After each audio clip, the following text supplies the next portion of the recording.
O mga kasin, ito yung yabang ko puntado.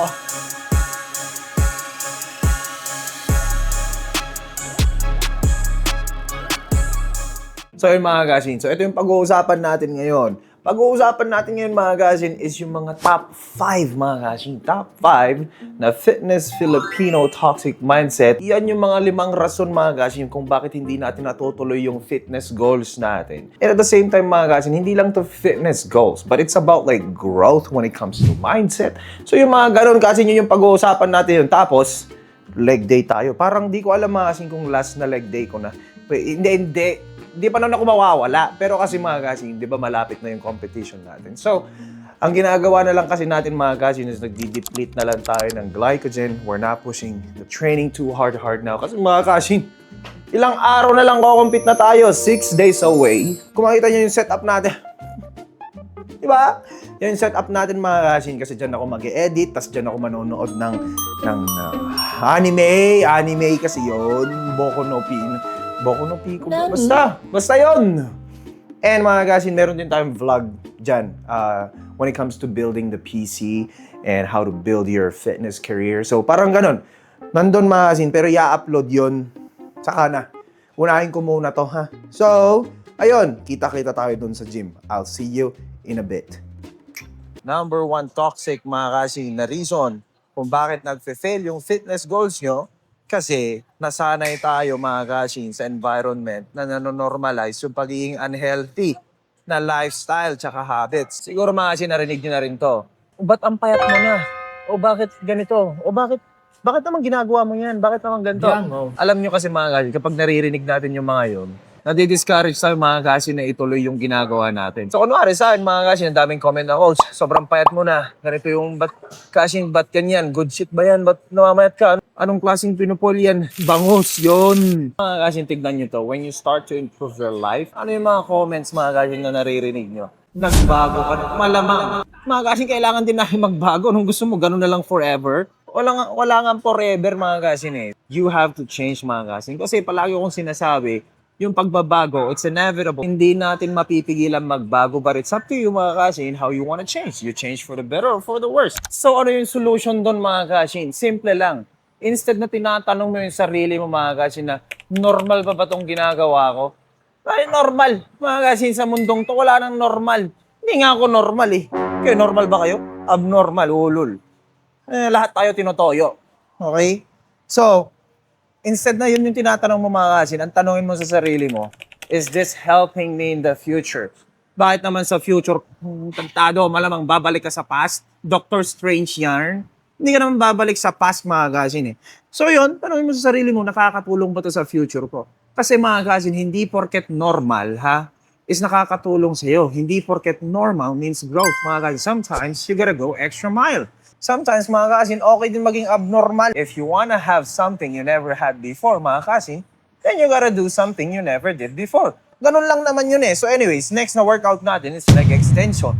Okay, banatan na natin ito. Or else ako babanatan nung coach ko, nasa likod eh. Pangalawa, mga kasin, is yung effectiveness versus exhaustion.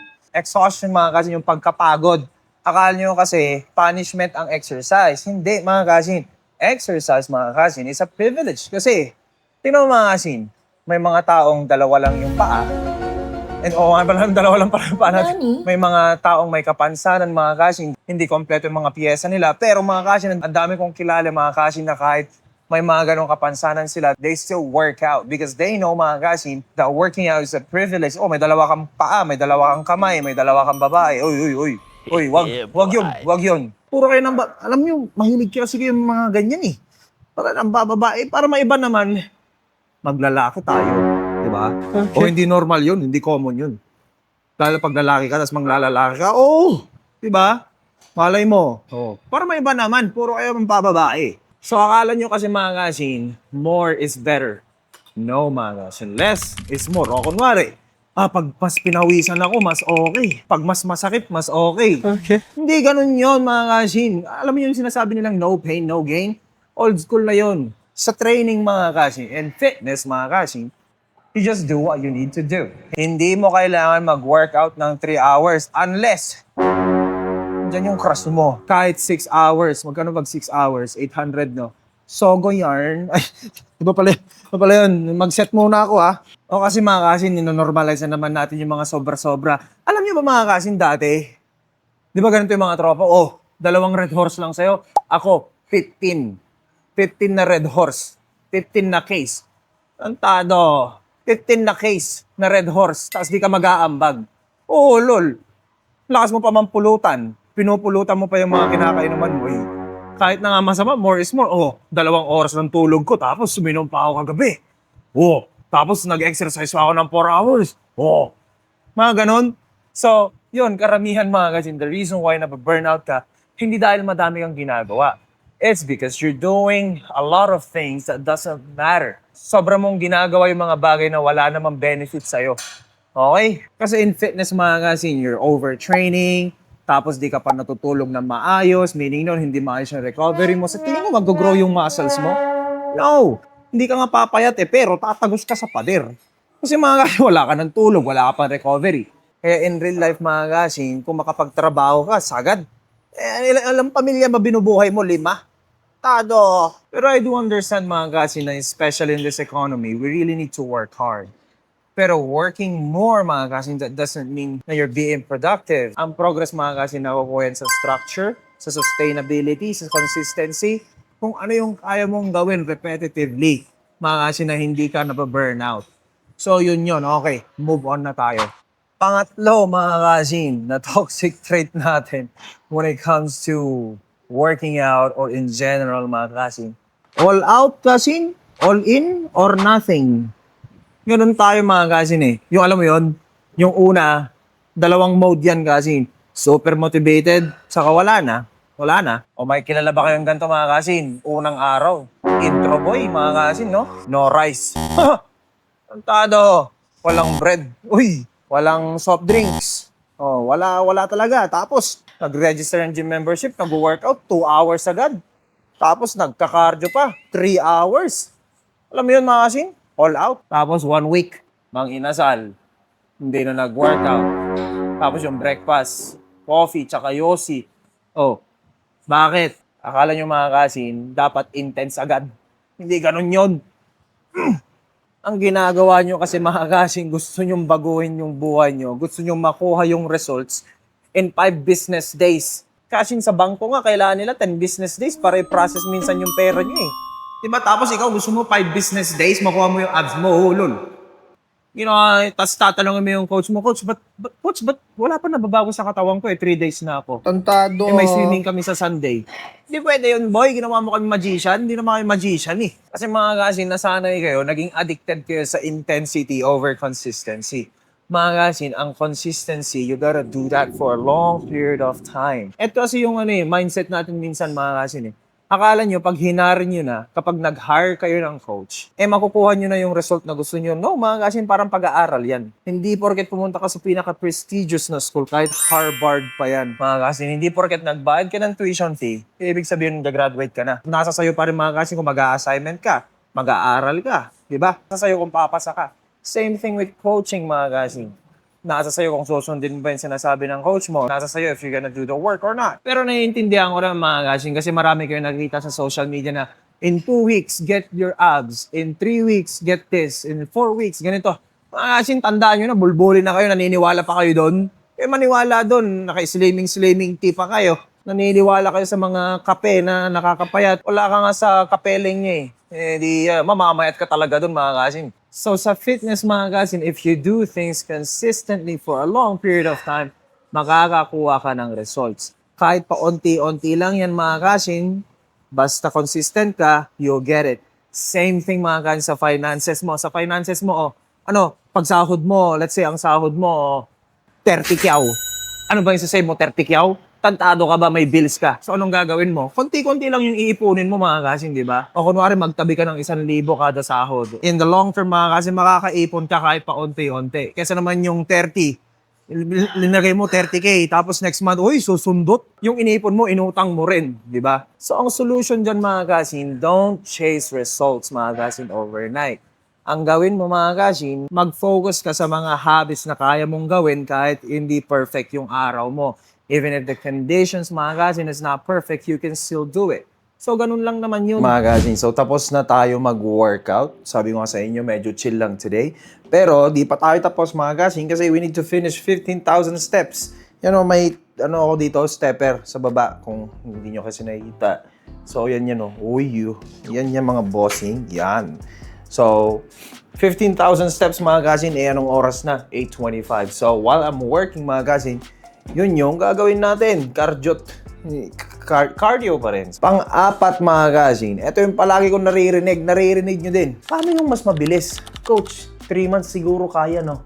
O, di ba, since yung topic natin kanina, related din dito. Gusto natin ng mabilis. We want fast results. Coach, paano po ako pumayat ng mabilis? Poil, wag yun. Mali yun. Ha?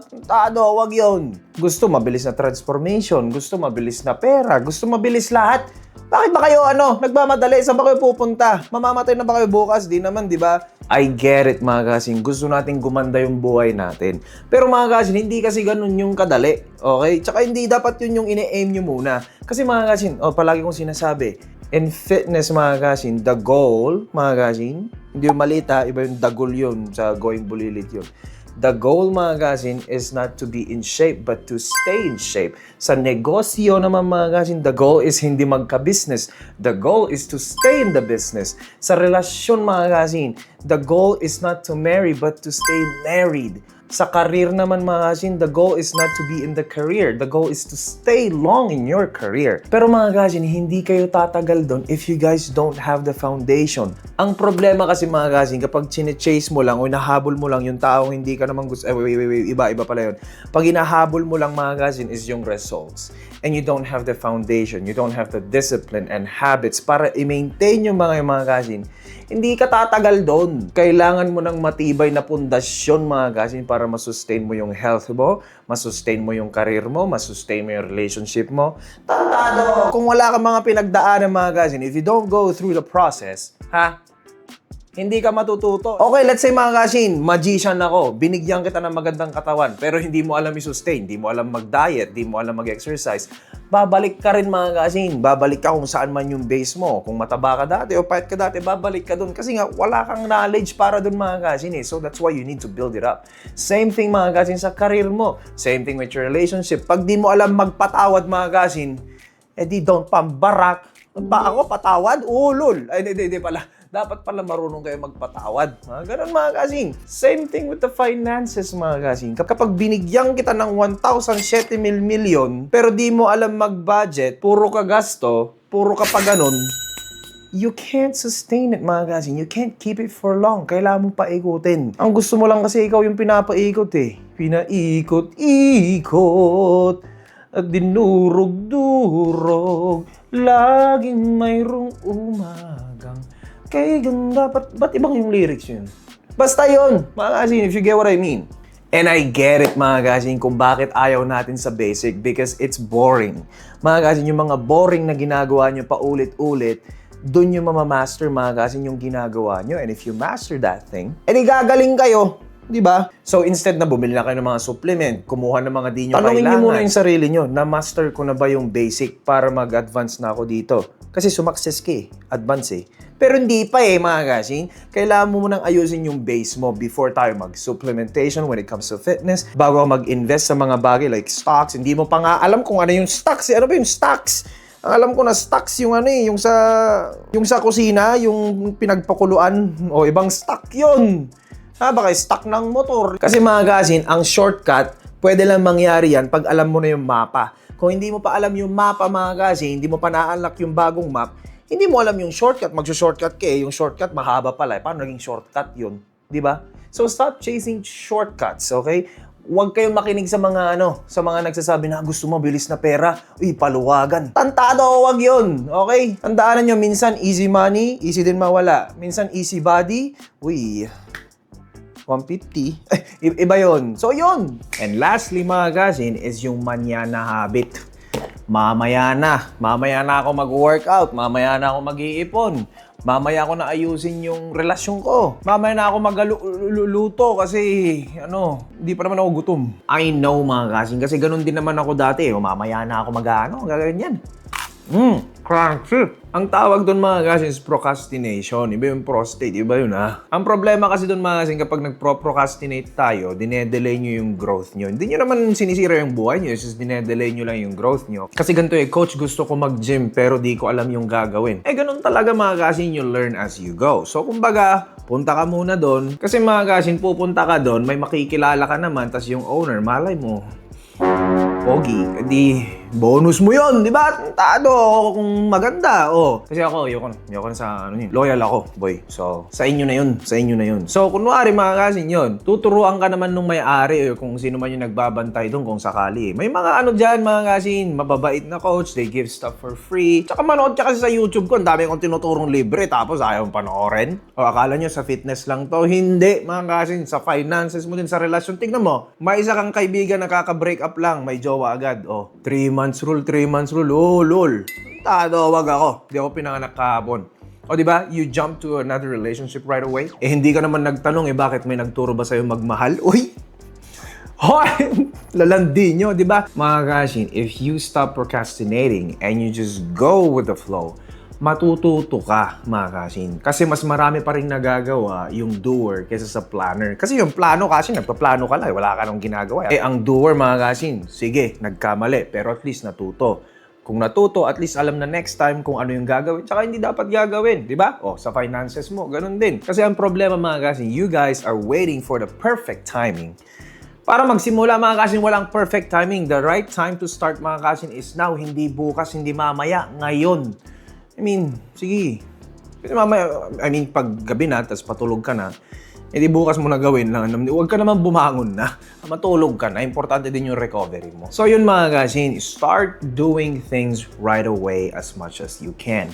Coach, ganito kasi, dami yung 5 years mo na sinasabi na yan na bukas na, mag-6 na taon na yan ha. So yun mga kasin, stop procrastinating and do things whenever you can. Mga kasin, ako din dati, 2 years ago, mga kasin, sinasabi ko, mag-record na ako, magaganito ako. I do, mga kasin, pero hindi ako consistent. Ngayon, mga kasin, I've been posting 4 or 5 times a day video since September, mga kasin, hanggang ngayon. And see where I'm at. Mga kasin, it took me a while to get here. Nag-start ako mag-post, mga kasin. Tingnan yung pinaka-earliest na YouTube ko. 2020 pa ata yun o 2021. Tingnan nyo mga kasin, tingnan nyo yung earliest na video ko. Ang tagal na nun. So yung mga kasin, it took me 6-7 years to figure things out and I haven't figured out everything. Hindi ko pa nahahanap lahat. So kung ako mga kasin, hindi ko pa nahanap lahat, sa tingin nyo mahanap nyo agad-agad. Mga kasin, if you are 29, 28, 25, 24, stop living like you're 50. Tado, sige, yung back pain, nandyan na. Pang 60 years old kasi yung back pain, tsaka yung rayuma, gano'n. Pero mga kasin, you're 26, you're 27. Do what a 27-year-old does. Diba? Gawin nyo yun. Hindi maglakwatsa, hindi maggumasto, kundi you grind, mga kasin. From your ages 20 to 30, even 35, mga kasin, this is the time where you grind. Work-life balance, ulol. Mga kasin, if you want to become successful in life, kailangan mo mag-sacrifice, mga kasin, kasi that's the price that you have to pay for a better future. Ganun talaga mga kasin, we're Filipinos. We are one of the most hardest worker in the room. So kaya nyo yan. Kinaya ko, kaya nyo rin. Sige na mga kasin, dito na ako. And thank you for watching the vlog. Huwag nyong kalimutan mag-subscribe. Pag kayo, sinasabi ko, di kayo nag-subscribe, talagang masusunugan kayo ng sinaing. Kasi nasunugan na, tantado. Sabi sa'yo, wala sunog na. Sige na. Paalam!